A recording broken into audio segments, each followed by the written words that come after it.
Spirit Halloween claims to be the largest Halloween retailer in the country, and it has been that way for quite a while now. The store itself goes back over 4 decades, but I would say that over this most recent decade is when they truly started to stand out. For many of us, it has become an annual tradition to go down there, check out the costumes and the decorations. It is a fitting name because it really does capture the spirit of the season. Every October, this becomes one of my most requested video topics, and I would say rightfully so. It is a unique business that does a great job in capturing the country's attention each year. A couple years ago, I think it's funny that just purely by coincidence, I released a video about Spirit Airlines in October, and given the time of year, some people were initially confused, assuming it would be about this Halloween store. A store that has continued to grow even larger from that point, by the way. This year, it is hitting a new high by opening 1,525 locations all across North America. It is part of a private company that does not officially report figures, but estimates have placed their sales around $500 million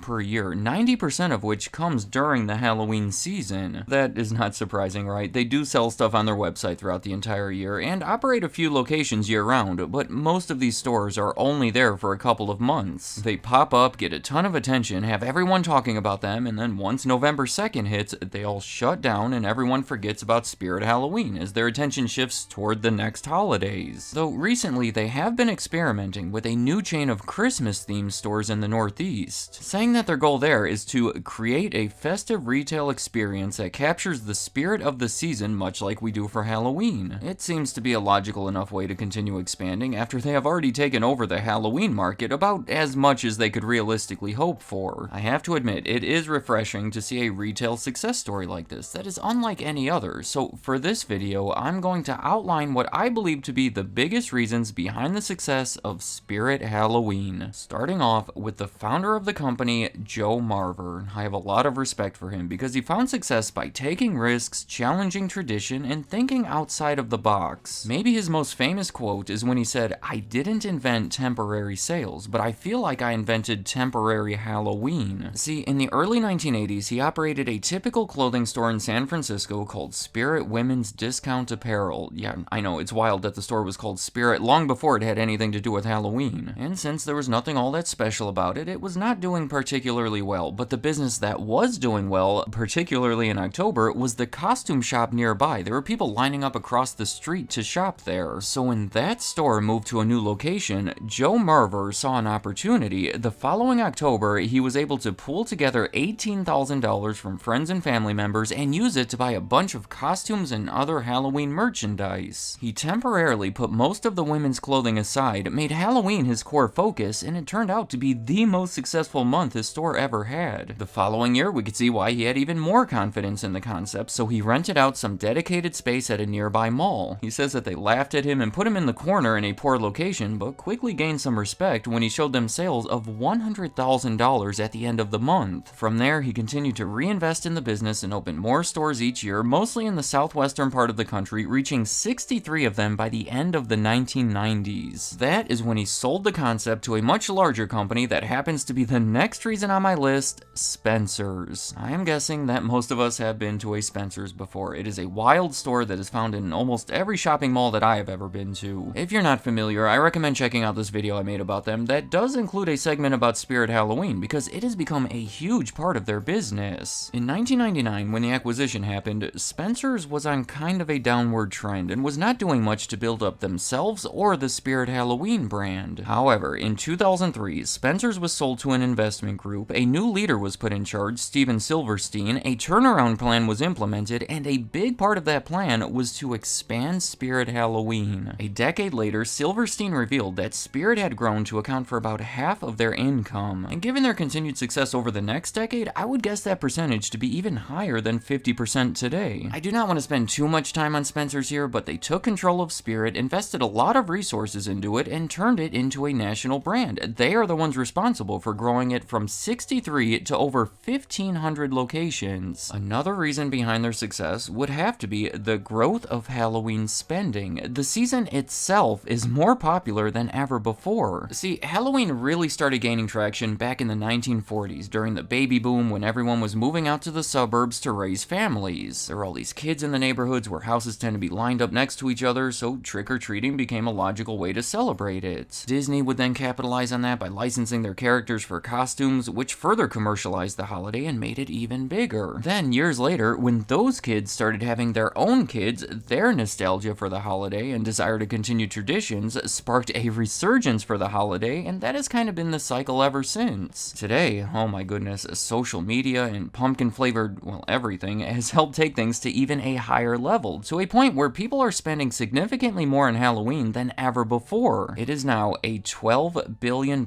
industry in the United States, and obviously that growth has been a huge benefit for the country's largest Halloween retailer. Spirit is the one that has emerged as the main success story in that market, pulling ahead of every other notable competitor, leading me straight into my next reason: failing competitors. There have been various Halloween pop-up stores over the years. Halloween Express is a big one that actually claims to offer the largest selection of Halloween merchandise available anywhere. I have to question the validity of that statement because they have always operated significantly fewer locations without ever being nearly as popular. But the most significant competitor over the years has been Party City because Halloween is like their biggest time of year. In addition to hundreds of year-round locations, they also open a bunch of Halloween City stores each year. For the 2019 Halloween season, they opened around 250 of them, which I believe may have been their peak. Sales were down that year about 20% on a store-by-store basis, and they have not opened nearly as many stores ever since. On top of that, Party City, the overall company,